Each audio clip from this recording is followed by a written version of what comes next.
So I have with me now Dr. Angela Wilkinson, Secretary General, World Energy Council. We just witnessed a panel discussion about geopolitical events.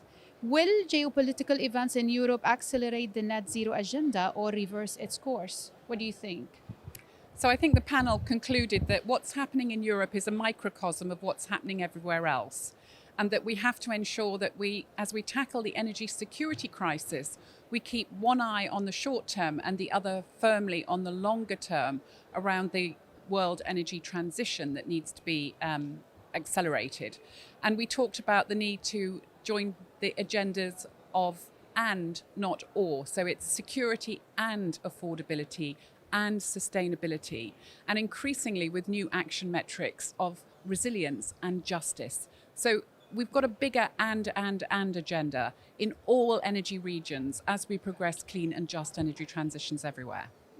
With all the changes happening around us, geopolitical, inflation, economic, probably recession coming, how would this change the plans of the government towards decarbonization? And will it change it? So I would say this is not a time to panic. This is a time for real energy leadership. So it's really important that we keep moving our energy systems towards more sustainable development. I mean, 10 billion lives are going to depend on this, as well as the health of the planet. So it's not a choice between one thing or another. It's about juggling, managing and balancing secure, affordable and sustainable energy services as we move forward. And there are many different options for that. And those options and choices differ by region and by locality. So my big message here is, let's stop talking about big numbers as though we're talking about trillions of dollars and gigatons of carbon or terawatt hours of renewables. Let's talk about what really matters. Do women, children, people have the energy they need for billions of better lives? Let's talk about the hundreds and thousands of smaller steps involving people and communities at all levels of society everywhere. How do you see the landscape, or what does the future hold for the energy sector? Yesterday, we witnessed from OPEC, there was an outlook for 2045, and they expected oil and gas to count for 50% or more than 50% of the energy mix by 2045. And they even said we need more than $2.1 trillion of investment in the oil sector to be able to, meet the demand. Are you that, I know you're optimistic, doctor, but how do you see the new or the future of the energy? Okay, so the World Energy Council was formed 100 years ago, before there was anything called an energy industry. And I think we have to start changing the way we talk about industry, not in terms of resources and technologies, but in terms of services and uses. That's where we started. Energy isn't for energy's sake, it's for everybody's sake, right? So let's start developing a different vocabulary around the energy industry.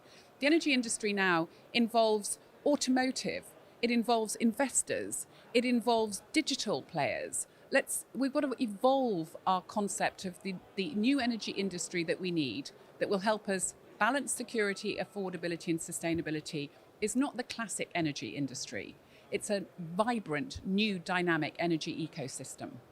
Also, there's everybody's talking about plans, and everybody seems to be optimistic, and they're doing a lot, honestly. But when I look at all this, there seems to be a missing piece in this puzzle. Is it politics? Now, I never think the missing piece is politics. I think the missing piece is people, right? And people are about politics, domestic politics as well as geopolitics. And I think we just have to start thinking differently. We've got to think systemically rather than in terms of linear and or. So systemically, energy is a system, right? And that system has people in it, and it has technologies in it, and it has hopes and fears and politics in it. And we've got to think, what is the vision that we're trying to get to of the future? And what does that mean for all the different transitions that are happening? Industry, demographics, urbanization, industry and energy. And then where does the energy transition fit into that? Whereas if we start talking about energy transition as though decarbonization is the destination, where do we end up? I'm still reaching for the stars. I think the rest of the world is. Still vague? Vague. Hopes and visions are always vague. Plans are concrete, and plans have to be informed by balancing options that give us more security, more affordability, and more sustainability. So we call this the World Energy Trilemma. And last year, everybody was talking about being a net zero hero. And we think this year, everybody should be talking about being a trilemma titan. Thank you so much, Doctor. You're welcome. Thank you.